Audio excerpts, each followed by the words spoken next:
Hello, my dear kids. Welcome back. I'm Vandana, and we are learning English grammar of class 6 by Brain Root series. And here is a book, Grammar Glitter Odyssey. And today we are going to start with chapter number 13. And the name of the chapter is Simple Tense. We are going to learn about present, past, and future tense here in this chapter.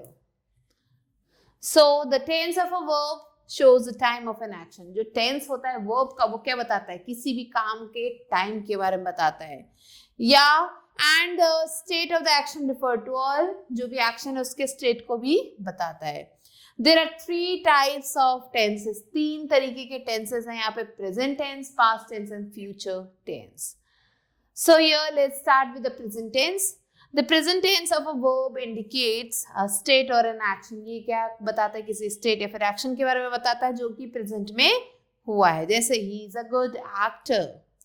Simple present tense is used to refer to action that happens in the present time. ये ऐसे action के बारे में, ऐसे काम के बारे में बताता है जो अभी हुआ हो. It's also used for action that happens regularly. इससे जो है ऐसे actions के लिए भी यूज किया जाता है जो regular होने वाले हैं. और आर यूनिवर्सल ट्रूथ, या फिर ये यूनिवर्सल ट्रूथ होते हैं. It is also known as present indefinite tense. इसे प्रेजेंट इंडेफिनाइट टेंस भी कहा जाता है. And here you can see the structure of this present tense. पहले आता है अफर्मेटिव, जिसे हम पॉजिटिव भी कहते हैं. अफर्मेटिव सेंटेंसेस में सब्जेक्ट आता है, वर्ब की फर्स्ट फॉर्म आती है जिसमें हम एस या फिर यस लगाते हैं, and then we write on the complement. Negative में जो इसका जो स्ट्रक्चर है वो है सब्जेक्ट प्लस डू या फिर डज आता है, नॉट लगाते हैं वर्ब की first form and then complement. Interrogative में डू डज पहले आ जाता है, देन सब्जेक्ट आता है, देन नॉट आता है, देन वर्ब की फर्स्ट फॉर्म आती है, देन कॉम्प्लीमेंट आता है, and then question mark. Question word आता है, अगर डू डज नहीं लगा रहे हैं तो क्वेश्चन वर्ड आएगा, डू डज लगेगा, उसके बाद फिर सब्जेक्ट आएगा, नॉट आएगा, वर्ब की फर्स्ट फॉर्म आएगा, and then complement. Present indefinite tense is used to express a habitual action. किसी हैबिचुअल एक्शन की बात करता है ये. To express a general truth, general truth बताता है. टू इंट्रोड्यूस क्वेश्चंस, क्वेश्चंस को इंट्रोड्यूस करता है. And in proverbs also we use these present indefinite tenses. जैसे कि he goes to school daily, वो स्कूल डेली जाता है. Earth revolves around the sun, earth sun के चारों तरफ घूमता है. Keats says a thing of beauty is a joy forever. And in proverbs, proverbs में a stitch of time saves 9, तो ये एक प्रोवर्ब है. एस और ES is added to the first form of the verb. Verb की first form में S या फिर ईएस लगता है with singular subject. And S और ES is not added to the first form of the verb with plural subject. अगर plural subject है तो एस ईएस नहीं लगेगा, और अगर सिंगुलर है तो एस ईएस लगाना है.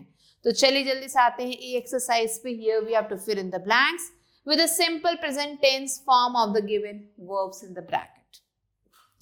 The principal dash to speak to Ravi. Want, क्योंकि प्रिंसिपल 1 है तो वांट्स हो जाएगा ये, क्योंकि यहाँ पे हमारा सब्जेक्ट क्या है, सिंगुलर है, तो wants. The earth dash around the sun. Revolves, क्योंकि यहाँ पे अर्थ भी सिंगुलर है. The baby dash all day cries, क्योंकि baby भी singular है. So do the rest of the questions yourself, children. Next comes past tense. The past tense of a verb indicates a state. ये state के बारे में बताता है, action के बारे में बताता है, या फिर event के बारे में बताता है that has happened in the past, जो अभी past में हुआ था. Example है he was an outstanding athlete. वो एक outstanding athlete है. So यहाँ पे आप देख सकते हो simple past tense expresses an action, या एक्शन के बारे में बताता है that has already been completed, जो हो चुका है in the past. It's also known as past indefinite tense, और इसे past indefinite tense भी कहा जाता है. यहाँ पे स्ट्रक्चर दिया गया है past indefinite tense का. तो अफर्मेटिव मीन्स पॉजिटिव सेंटेंस में हम वर्ब, सब्जेक्ट, वर्ब की सेकेंड फॉर्म और कॉम्प्लीमेंट यूज करते हैं. नेगेटिव सेंटेंस में सब्जेक्ट, डिड नॉट, वर्ब की फर्स्ट फॉर्म और कॉम्प्लीमेंट यूज करते हैं. इंटरोगेटिव में did plus subject plus not plus verb की first form and then complement. And question word लगाते हैं, डिड लगाते हैं, सब्जेक्ट लगाते हैं, फिर नॉट लगाते हैं, फिर वर्ब की first form and then complement. Words such as yesterday, a week ago, 4 months ago and are usually added to the sentence. Sentences में लगाया जाता है जो कि past section को बताते हैं.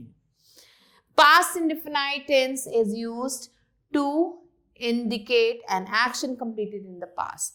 किसी एक्शन के बारे में बताता है जो पास्ट में हुआ था. जैसे he studied hard, उसने बहुत मेहनत से पढ़ाई की थी.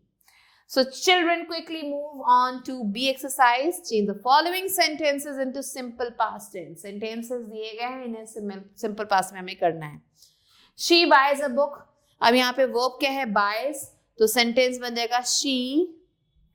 buy का past form हो जाता है bought. So she bought a book. Clear?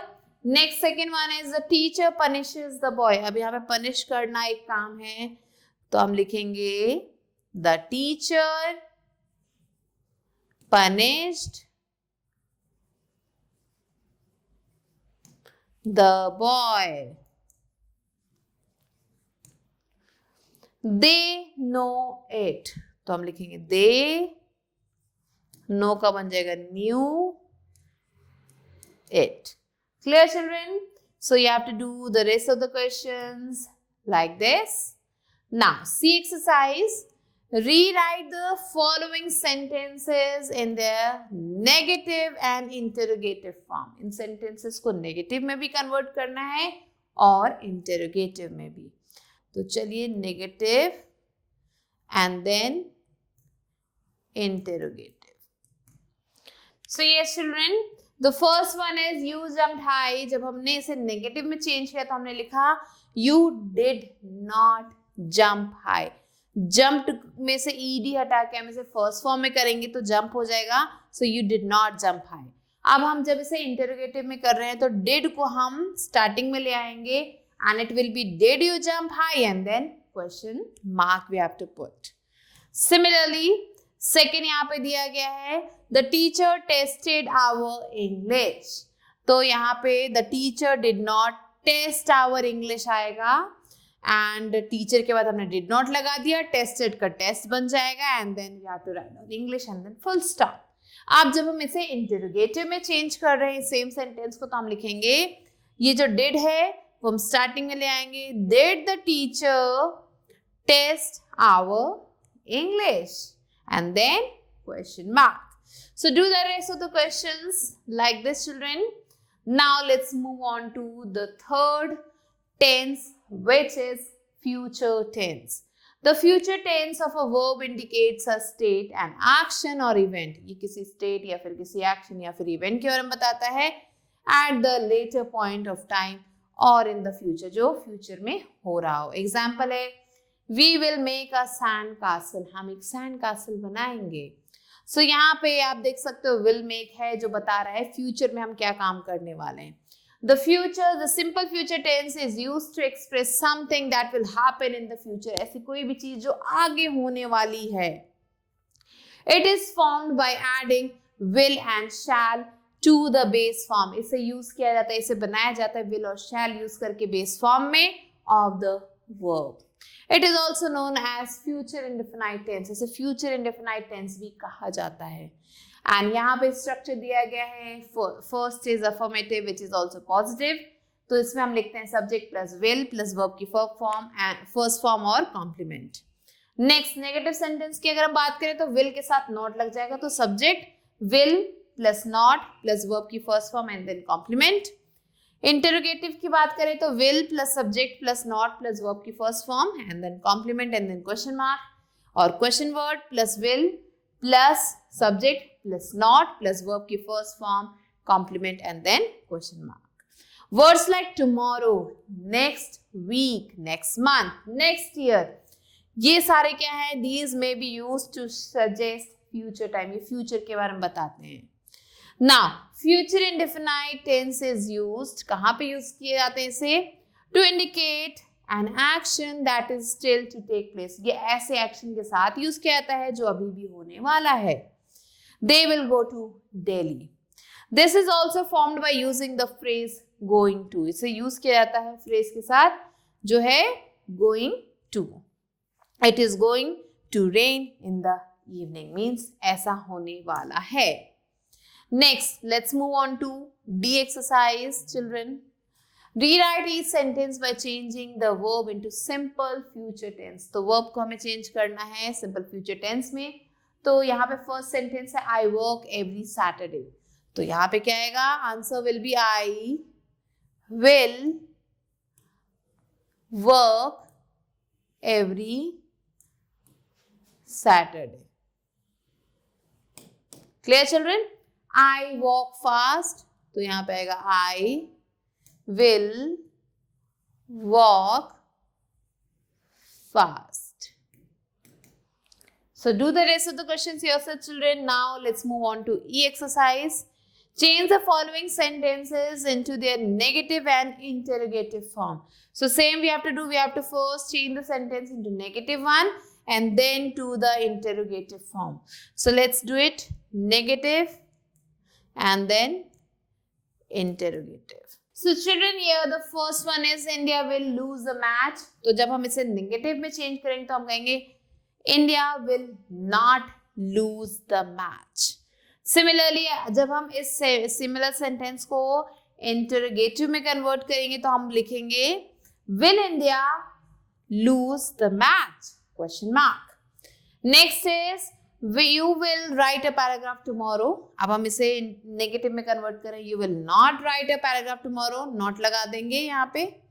And जब हम इसे same को convert करेंगे interrogative में तो हम लिखेंगे Will you write a paragraph tomorrow? And then question mark. So like this, children, you have to do the rest of the questions that are given here. Now, children, let's move on to F exercise of provocation. Go through the sentences given below and identify the type of tenses. तो sentences को पढ़ना है और बताना है कौन से tense में ये sentences हैं. Damon drinks coffee every morning. This is in simple present. The boy got up late and missed the bus. Simple past. क्योंकि यहाँ पे missed, got ये words use किए गए. My mother goes to pray in the temple. Simple present. The school will be closed for winter break. ये आएगा आपका simple future. Clear, children? So do the rest yourself. Now let's move on to G exercise. Go through the sentences and change their tenses as directed. तो sentences को पढ़ना है और जैसा लिखा गया है उसके according हमें इन्हें change करना है. So birds fly in the sky is a simple present negative में करना है. So here the sentence will be birds do not fly in the sky क्योंकि birds बहुत सारे हैं तो do लगेगा. उसके साथ हम not को लगाएंगे क्योंकि negative में करना है. Fly in the sky. This is your sentence. Next है he did his work with diligence. तो इसे आपको future interrogative में करना है. तो हम क्या करेंगे? Will he do his work with diligence? And then question mark. So this is how we have to transform these sentences as directed here. So do the rest yourself, children, and with this we have completed the chapter. I hope you understood it. I'll be meeting you soon, children, with a new video. Till then, stay tuned and thanks for watching.